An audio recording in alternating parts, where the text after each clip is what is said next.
All right, we're going to call the September the 19th meeting to order. We'll have the invocation by Commissioner Hart, pledge of allegiance by the mayor, then roll call. Please stand. Dear Heavenly Father, we thank you for your grace and your mercy as shown upon us, and you allowed us to come together to conduct the city's business. We thank you for allowing us to be blessed to live in a beautiful part of your creation that we call Ocoee. We pray that you will help us to come together in the spirit of unity. Even though we may disagree on the how, we know we're coming together for the why to build a better community. Bless our first responders, our police officers, our firemen, and our teachers and all those who are out on the front line taking care of the needs of the city. We give you the praise, the honor, and the glory, and a special prayer over all of our citizens who are serving in the armed forces, whether at home or domestic, to keep us safe. In Jesus' name we pray. Amen. Amen.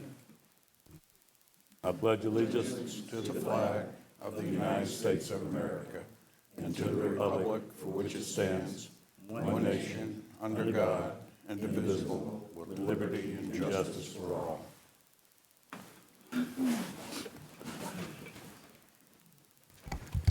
Commissioner Kennedy? Here. Commissioner Wilson? Here. Mayor Johnson? here. Commissioner Firstner? Here. Commissioner Hart? Here.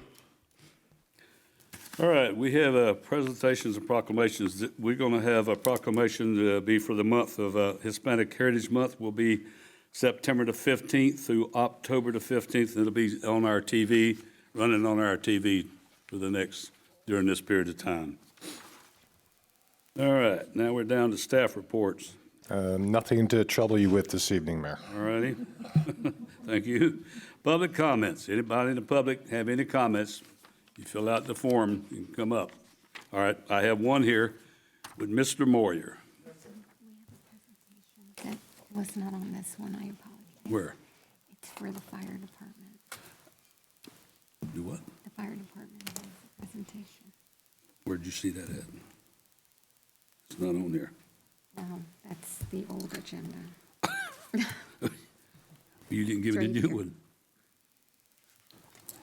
Presentation of accreditation. All right, we'll go back to that in just. Okay. All right, hold on a second. It's not on my go-by paper. All right. Presentation, fire department. Who's coming up?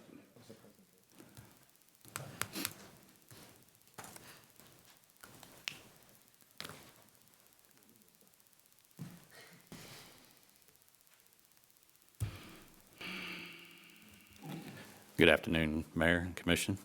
I have former Winter Park Fire Chief Jim White, who's going to make this presentation for us. Thank you very much for allowing me to come and spend a couple of minutes with you. My name is Jim White. I represent the Commission on Fire Accreditation International as the program manager. And several weeks ago, you may have been made aware that the City of Ocoee Fire Rescue came before the Commission on Fire Accreditation at their meeting for their second round of accredited status. And they were successfully awarded that status. And the meeting was in Chicago and in front of the Commission. However, because of the impending hurricane coming into Central Florida, they were where they needed to be here in Ocoee, and they met us virtually through the beautiful technology that we have. They were able to be there and be in front of the Commission and successfully gain accredited status again. On behalf of the Commission, I just want to thank Chief and the firefighters and the City of Ocoee for continuing to use the self-assessment model to accredit their fire department. They've done a fantastic job over the years improving the organization and improving the skills of the firefighters. And this award of accreditation is in response to their more than 250 performance indicators that they have to respond to. And it's not just the fire department, it's about the city, it's about their commitment, and we do appreciate, and now they join the other 300 plus departments around the country and around Central Florida who bear this same badge of accredited status. So Chief, City, congratulations.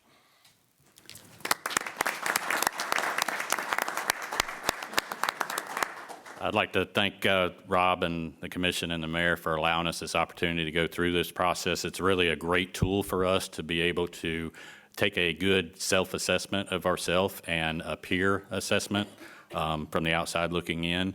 And it gives us great opportunity, great data for us to see where there's any shortcomings that we may have and help us to be able to address those and help us better serve the community. I'd like to bring up Deputy Chief Charles Van Camp. He was our accreditation manager through this. I have to give him most of the credit here, but it was a team effort. CJ did a tremendous job of filling in the last minute and being able to get pages and pages and pages of documents done in time for us to get this done. Deputy Chief Byrd helped us out with it, Jerome Byrd, and Division Chief Sean Sorensen was our fire prevention expert when it came to this part too. So I'd like to have them come up and we'll take a picture all together if we could. We got someone to take pictures? Tim's right here. Oh, okay, great. Come on down front. Should we stand? Get out of the way, I guess. Huh? You want to stay out of the way? Down or up? Huh? You want to get in? Come on, guys, we'll stand behind them. Oh, okay. Come on in here, I'll move this thing out of here. All right. Come on in, we get in here. Right here. Smiling faces back there. If I can get you there. Bum, bum, bum, bum, bum.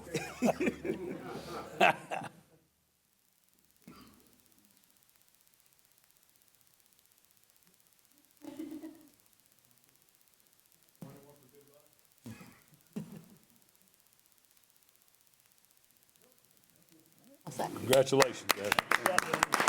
Thank you. Chief. Congratulations. Thank you. Congratulations. Congratulations. Congratulations. Thank you, sir. Appreciate your help. Appreciate you, sir. Sean, see you, buddy. Appreciate you coming in. Good job, sir. Maybe easier to move this chair for this body. Must be a good feeling for you. I will say that we're a little prejudiced. We think we have the best fire department and police department in Amen. the area, so let's give them another big hand for that. Great. All right, moving right along here, we're going to go ahead. Mr. Moyer, now you can come on up.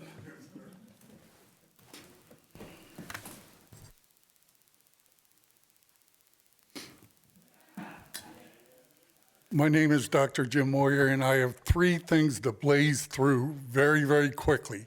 First thing is in regard to the Charter Review Commission, ballot question number 3.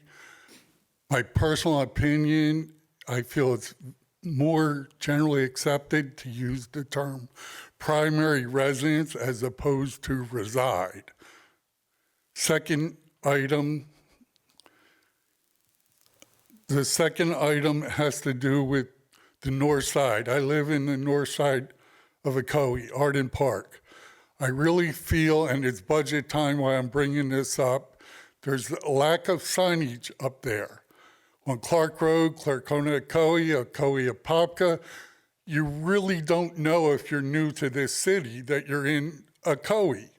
And what's really baffling to me is if you're on 429, you have to tell someone to get off to the Apopka exit to go to Ocoee High School, and more importantly to new people coming in, Ocoee Village Center, you're going to be telling people to get off at one of the Apopka exits.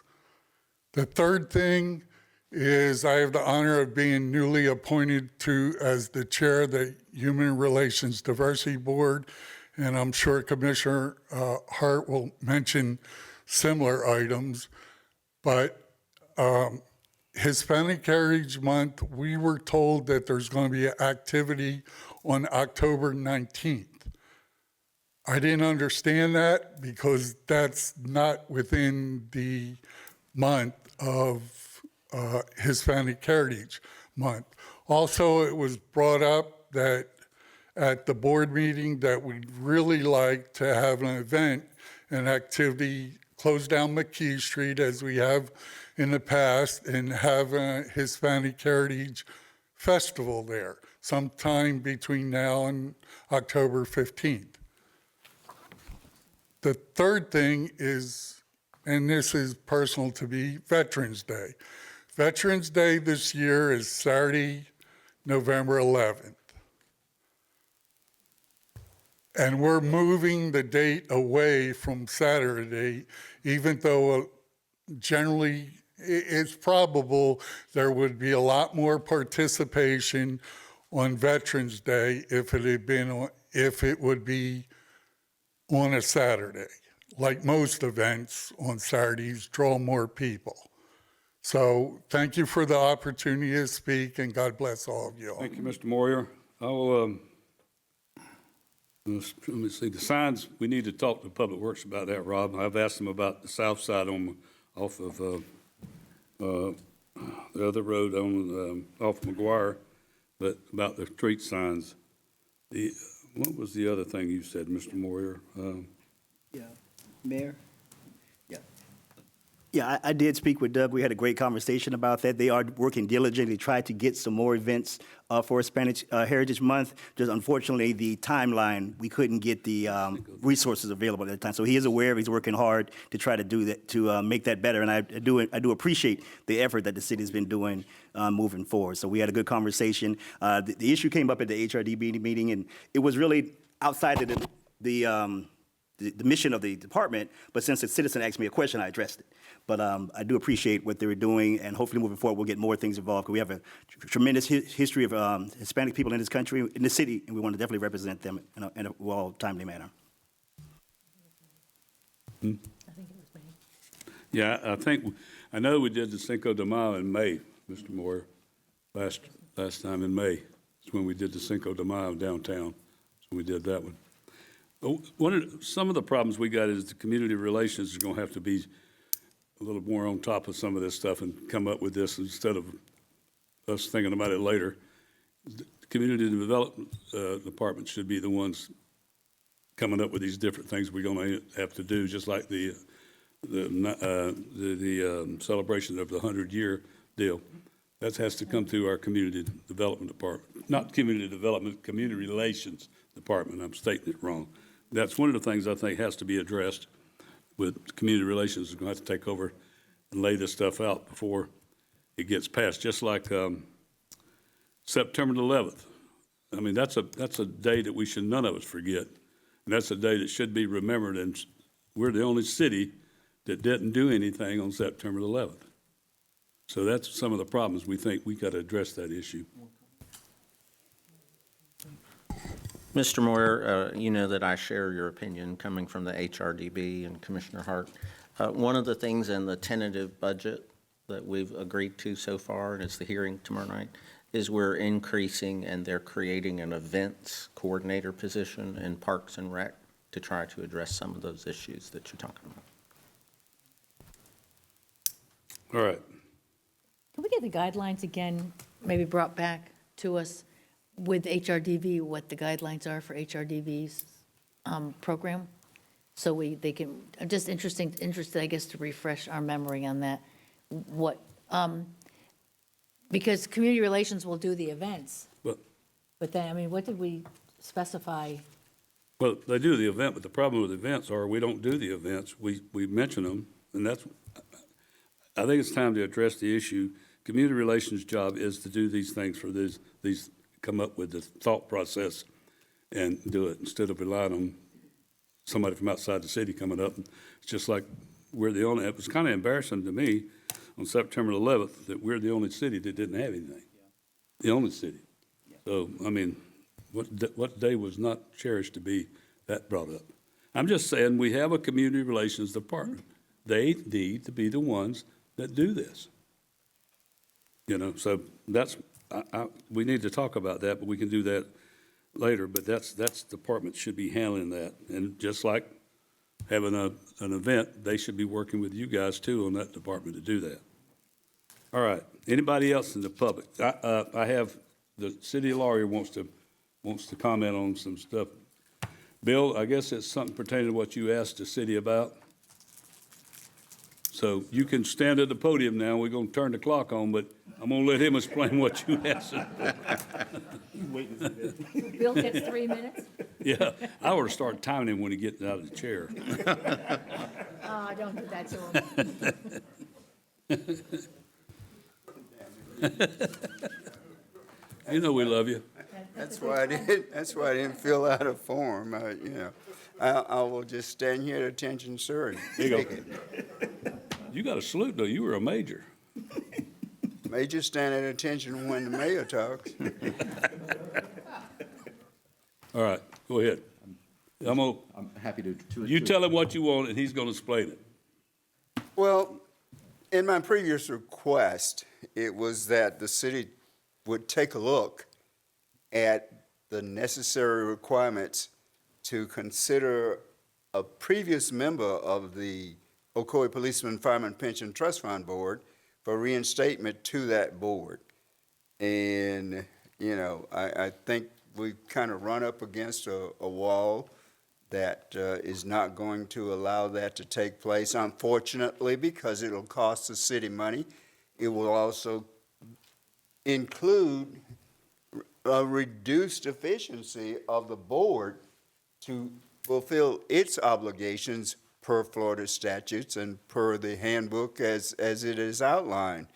It's unfortunate that a state statute is standing in the way when we've got a guy that we could reach over the fence and say hello to him, that spent more than 10 years of his life in a productive role as a member of the Ocoee Policeman Fireman Pension Trust Fund Board, who would only need CEUs to be brought back on board, and it would save the city somewhat, probably $5,000 to $7,000 to take someone now that's going to take 18 months, providing we can find the individual who has the willingness and the desire to do it. And, we would continue to run. And it's just one of those things that we're up against. It's kind of like the Sunshine Law. The guys that make it don't abide by it, and everybody goes on being happy. But we all abide by it. Mr. Maxwell, and we I think everyone here shares your sentiments about this, and the issue is, can the commission here waive the residency requirement to allow this very qualified individual to serve on the Police and Firemen's Pension Board? And unfortunately, we found section 185.051B of the Florida statutes that says membership of boards of trustees for local law plans shall, it's mandatory, shall be as follows. The membership of the Board of Trustees for chapter plans consists of 5 members, 2 of whom, unless otherwise prohibited by law, must, again, mandatory, must be legal residents of the municipality and must be appointed by the legislative body. And it goes on. And there's additional language in the state statute that says the provisions of this section may not be altered by a participating municipality operating a chapter or local law plan under this chapter. So we're up against a roadblock of state preemption on the issue, and it's very unfortunate. Well, I realize I'm out of time, and I'll sit down whenever you tell me. We have a member on the board who lives in Titusville, and the board appointed that member. I'm just curious as why the board can't exercise that same discretion with this individual.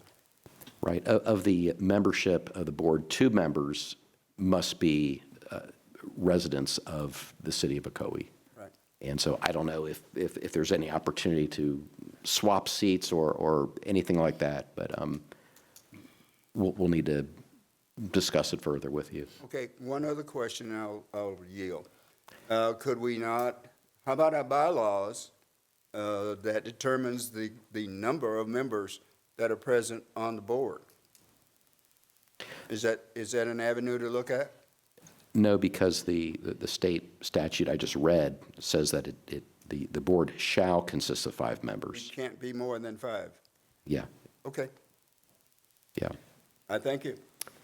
I will say, Bill, I know Mr. Maxwell, I know who you're talking about. I know he'd be a good one, but it's rules are rules, I guess. We don't have any choice on it, so I didn't have a problem, but. And I accept that. Yeah. It's not the case now that I would ask of the commission is whether or not the board members should start a process of searching for an individual, 1, who has the desire, 2, who has the time, and whether or not, we can get that as a nomination to you to consider by the appointment. There are 2. We got one must be. We can do that? Okay. What'd you say? Yeah. All right. There are two. Well, we'll work on that, Bill. All right, sir. Thank you. All right. Thank you, Bill. I mean, Mr. Maxwell, I'm sorry. Major Bill. Major Bill, I'm sorry. We'll go back to 7. Yeah, but I had to drive you around, so you riding in the back seat didn't look I'll right. drive you this time, sir. It'll be a homecoming. Yeah. Okay. Anybody else in the public? I'm gonna close it. If not, I'm gonna close the public thing and bring it back up to the dais. We got consent agenda. All right, I need a motion or anybody have any comments? I'll make a motion to approve the consent agenda. All right, motion made by Commissioner Forstner to approve the consent agenda. Do I hear a second? I'll second. Seconded by Commissioner Hart. All right, let's vote. Motion carries unanimously. Thank you very much. All right. Let's move down to, we missing first reading of ordinance, second reading of ordinance, and now we got public hearing. Number 14, Howard Meadows Large-Scale Preliminary Subdivision Plan. This first reading? Second, right.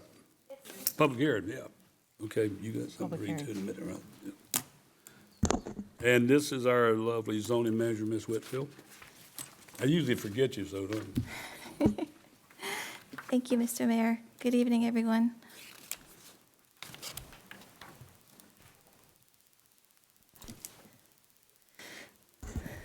Okay, there's only one item from my department today. This is for the Howard Meadows subdivision. It is a preliminary subdivision plan, but it's a large-scale preliminary subdivision plan. It is for 6 lots, single-family detached residential subdivision.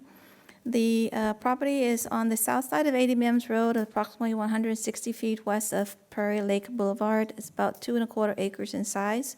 The property was annexed and rezoned by the city in January of this year, so they are now in for the subdivision. This is an aerial of the property, the surrounding zoning districts. Other than the north portion that's partially in the city, everything else is in the county still. This is the subdivision plan itself. As you can see, is a short cul-de-sac, 6 lots, retention ponds in the rear. It's going to be on city water, but on septic systems. They'll have to meet the requirements of the more advanced septic systems in order to help promote natural resource protection. Because the rezoning was to a conventional R1 zoning district, it would have to comply with those standards. So minimum lot sizes are being met. The building footprint setbacks are shown on this plan. Building heights, everything would be consistent with all of the other residential zoning districts for that specific district, R1AA. The right-of-way is your typical 50-foot right-of-way with the 12-foot travel lanes on either side with the landscape strip and sidewalks. The DRC met on this item on August 1st. The Planning and Zoning Commission met on this item on August 8th. Both of those bodies recommended approval, subject to a few conditions. Because of the timing, we wanted to go ahead and put these conditions in. The applicant team is still working on submitting a revised plan that'll address this, but we wanted to go ahead and bring this before the commission. So adjusting the easement lines so that it wraps around the entire here. This is the plan received originally. They are working with staff on this, extending the easement line all the way along all of the lots. Relocating the water line so that it's outside of private, the individual lot line, so that it actually rests inside of the right-of-way. Creating tracks for open space on the front along 80 Mims. Adding a note on the landscape plan and any outstanding comments.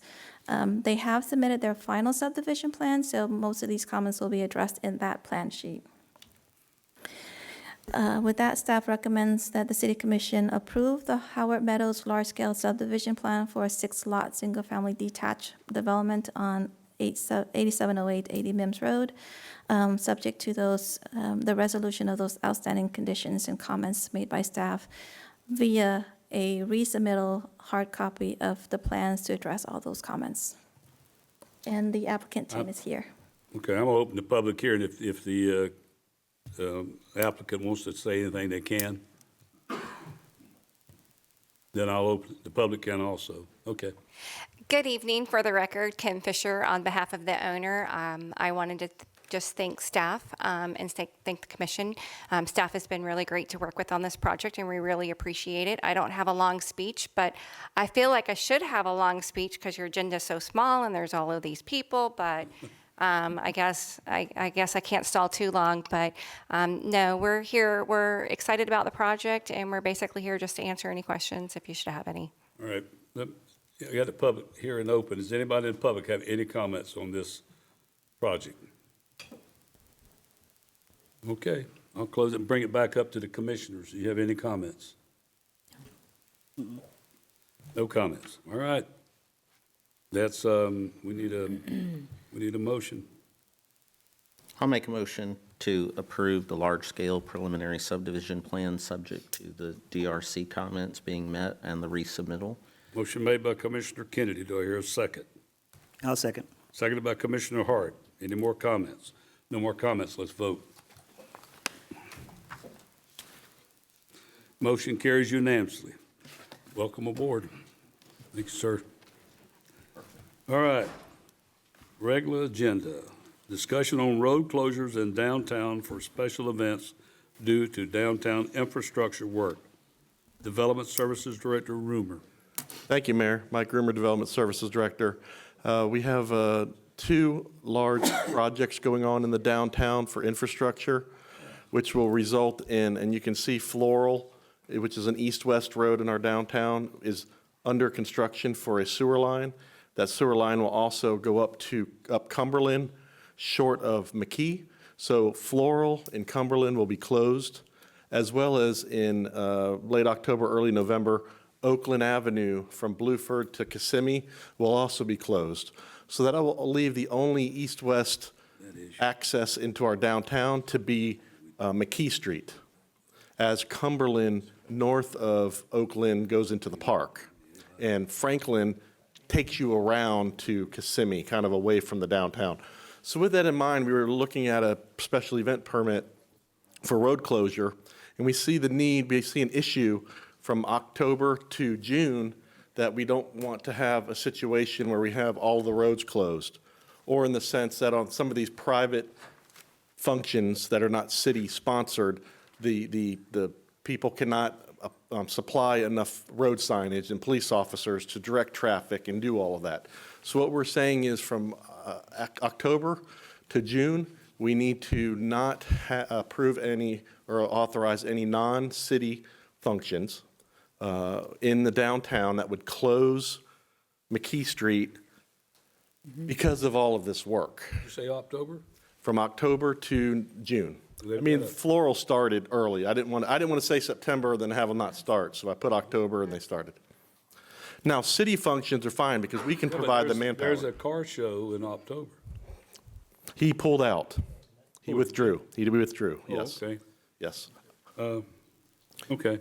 And so we just have this issue with closing, down at the Lakeshore Road, that's not going to affect anything. It's just really, we can't close McKee Street and rely on the applicants to provide the necessary maintenance of traffic and signage during the event. And then there's no access east-west from Oakland to, so with that, then also, while the staff report was being written, the crossing guard has applied for her Christmas party to close Sleepy Harbor Drive. I can bring that on another agenda. I just wanted to mention that.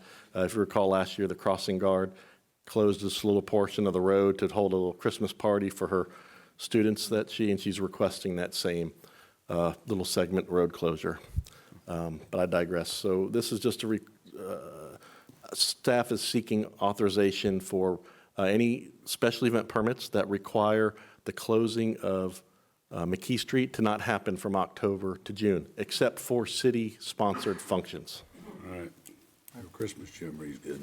What's a city function? I know, that's just, Oh, no, I'm good. I have a question. Okay. Yeah, go ahead.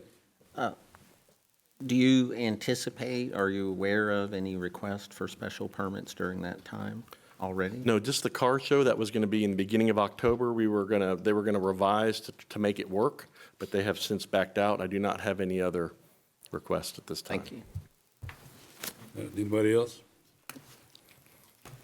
All right, you need a motion on that? Just direction so we can, We'll just get a consent from everybody. Everybody okay with that? Yeah. All right, that's good. Get it done. thank you. That's all I All got. right, thank you. All right, now we're down to comments from the commissioners. Commissioner Kennedy. No real comment. I'll be submitting a written report in the next few days for the end of this month. Everything's great. Working on a lot of projects with staff and making progress, so look for that. Everything's great. Thank you, Mayor.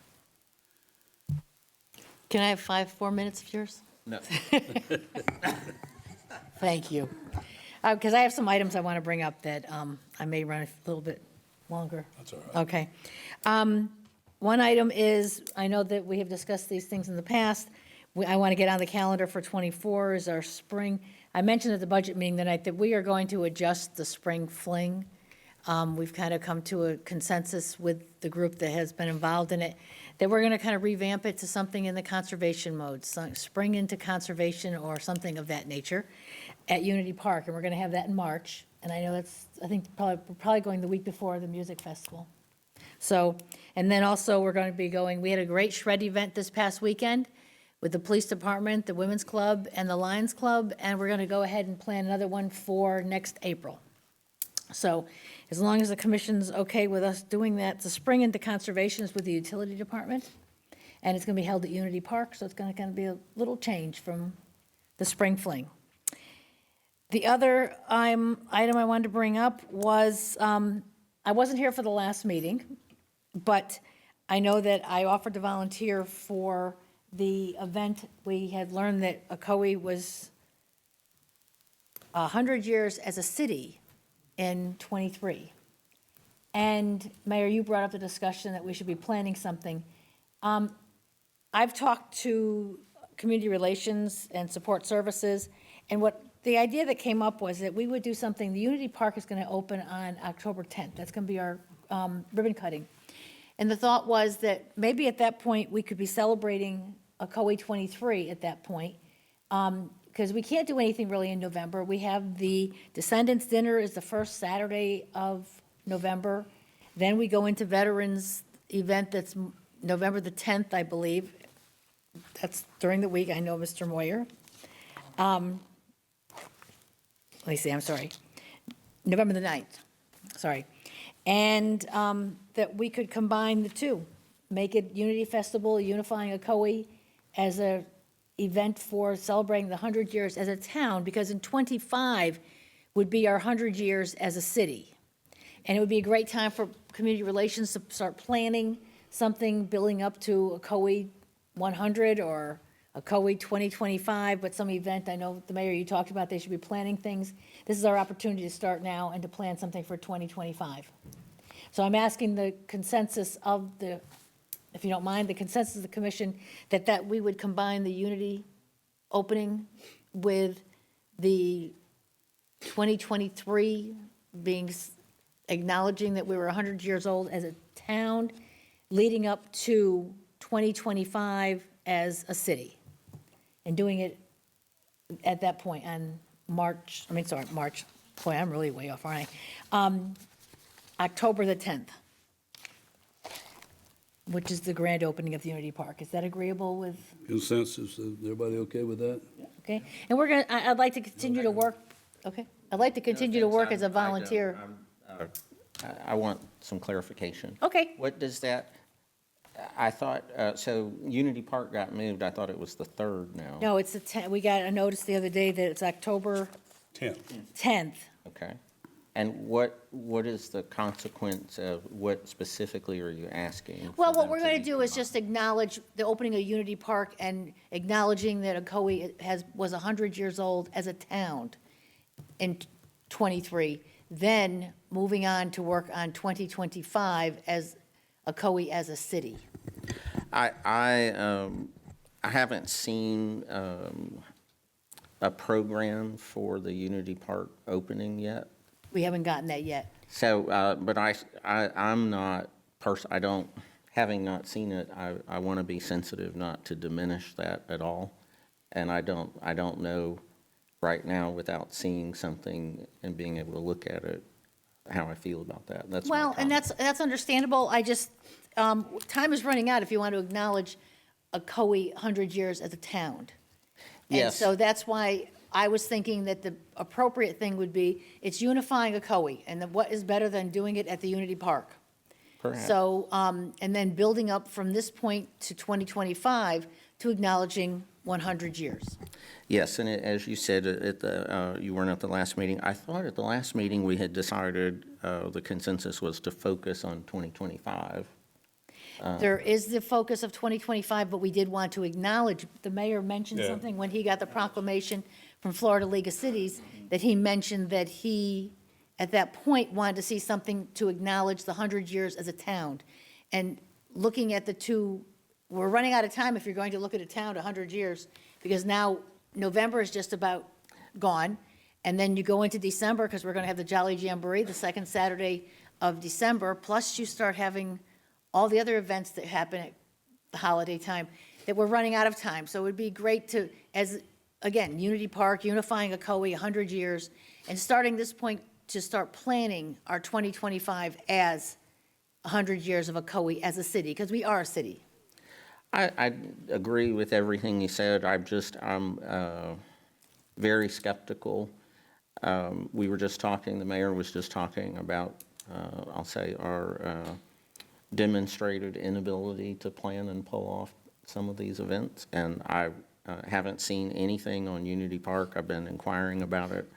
I'm very interested, and I want to see that. I'd want to look at specifics, more specifics of how that would work together. Otherwise, I have no real objection. Well, I don't think that I think that's very unfair, first of all, to talk about community fairs in that respect, because I'm supportive of community fairs. I think they've done a wonderful job all along. Maybe we need to give direction as to what we expect from them, for what events we want to plan in '24, so they can work that way. And so I'm volunteering at this point with that group, and I think they're dedicated to run this event. That's not community affairs, though. That's what you're community doing. relations. Community relations is not what you're doing that separately from that with, that's a different, I'll talk all about that. it's I'll all talk about that when I get to my time, but you finish yours. But that's not exactly what I was talking about a while ago. And we're not doing what we're supposed to do, and I'm not trying to hurt anybody's feelings, but I'm telling you that we're not doing the things we're supposed to do out of that department.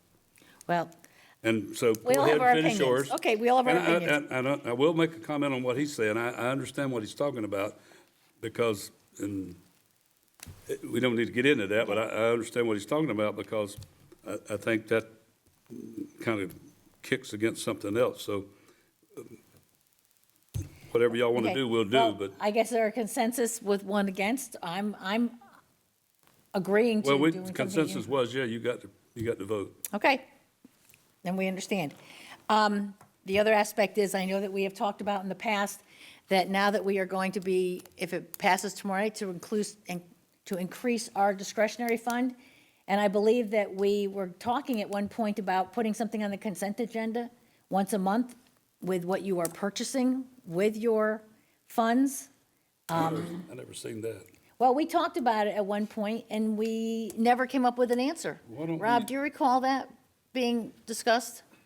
Well, we haven't finished that till tomorrow night. No, I Then know, tomorrow but this night we is- can- Yeah, I think it was in the original discussions during the workshop as one of the ways.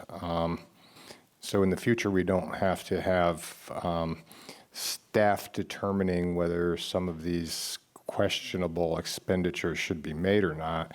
That's something for you all to police yourself, but it would actually go somewhere where you can all see what's being purchased and what checks are being cut. Okay.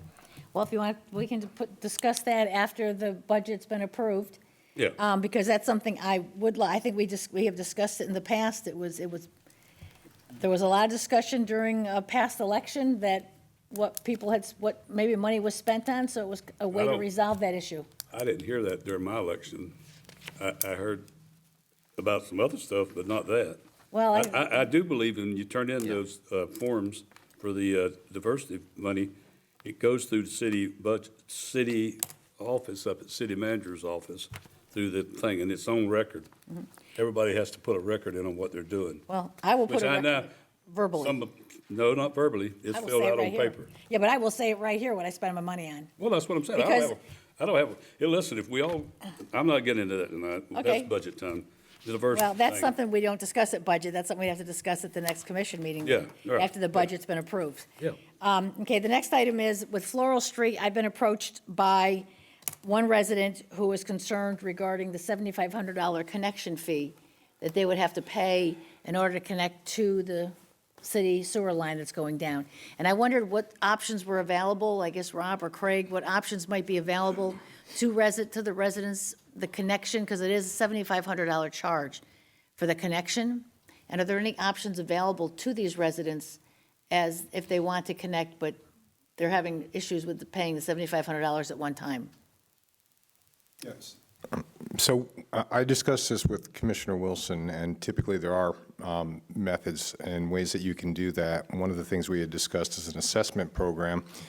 However, because of the number of houses that are on that street, the cost to put an assessment program together and get it on the tax bill and all that stuff for maybe just 1 to 4 residents, I think might be a little unfair for all the costs involved to be spread amongst the city.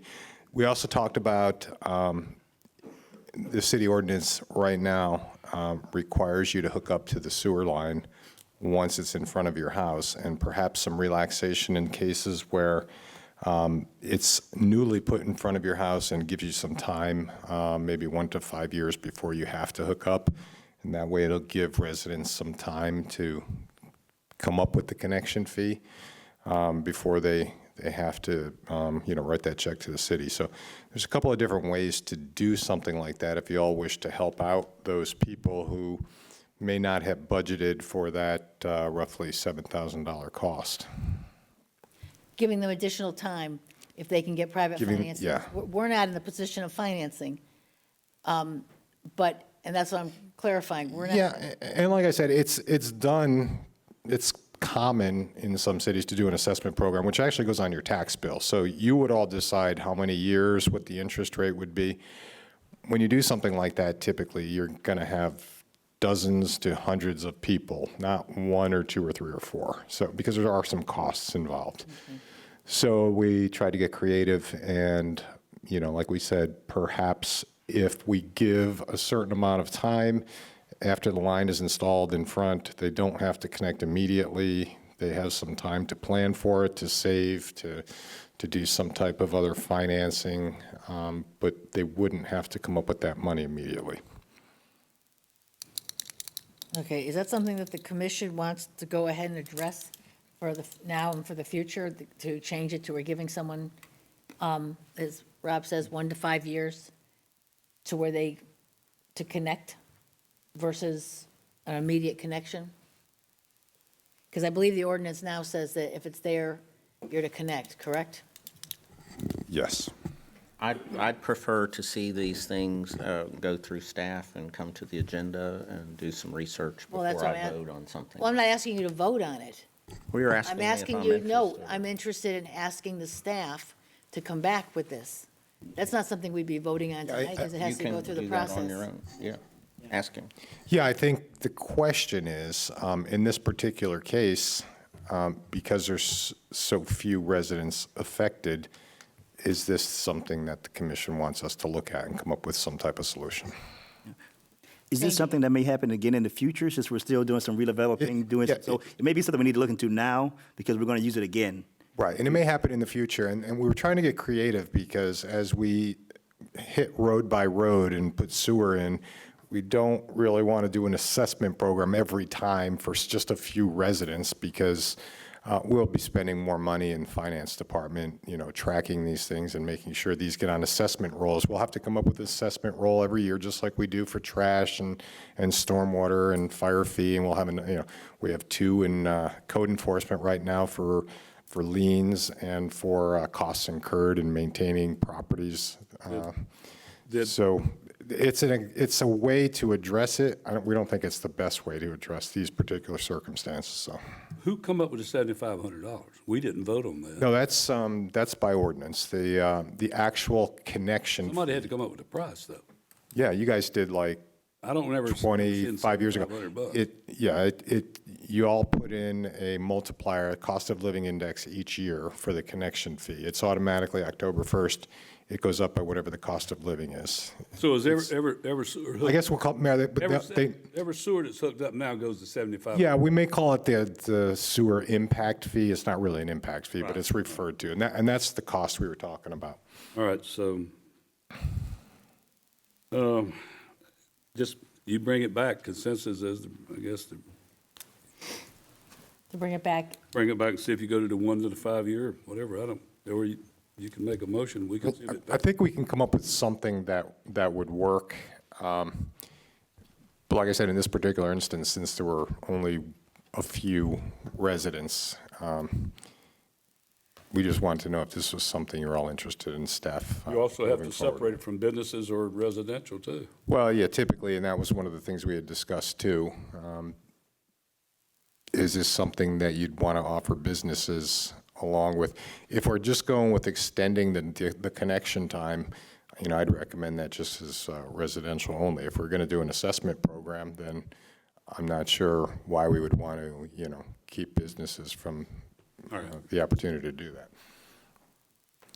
All right, your time's up. time's up. Commissioner first. I'd like to congratulate once again the fire department for its successful attempt at reaccreditation. I'm very proud of the department and all of its members for bringing this department into the future and continuing to do so. They've made this agency a premier fire rescue service in not only Central Florida, but the country. Saying that, I also want to congratulate the union leadership and the Assistant City Manager, Craig Shadricks, for successfully negotiating a union contract. There was no acrimony, no fighting, and turned out to be a win-win for both the union and the city, and I applaud all those people. That's it. Commissioner Hart. Thank you, Mayor, and I want to congratulate the union representatives and the city staff for working together. Ocoee's greatest strength, it's not its parks, it's not its roads, it's not its buildings, it's its people. And we have to work together. We can always disagree, but we never disrespect. And as long as we can agree to disagree on certain things and still be brothers and sisters at the end of the day, we're going to be all right. We have a good problem to have. We're growing, and we're trying to decide what's the best way to grow. That's a good problem to have. I call it a stretch mark. We have a few stretch marks, but soon something is going to be giving birth in this city. It's going to be a wonderful thing. So yes, we would like to see more festivals. We'd like to see more of this, but we run against 2 great obstacles: time and money. I always say you can make more money, but you can't make more time. And we're running short on some of the resources, some of the times that we have. So be patient with us. We're working to build a better union, but we're going to get there. It's going to take a little time. It may take a few disagreements, but once again, we never disrespect each other. We respect one another. I would really encourage, if you know a veteran or you are a veteran, to please bring them out.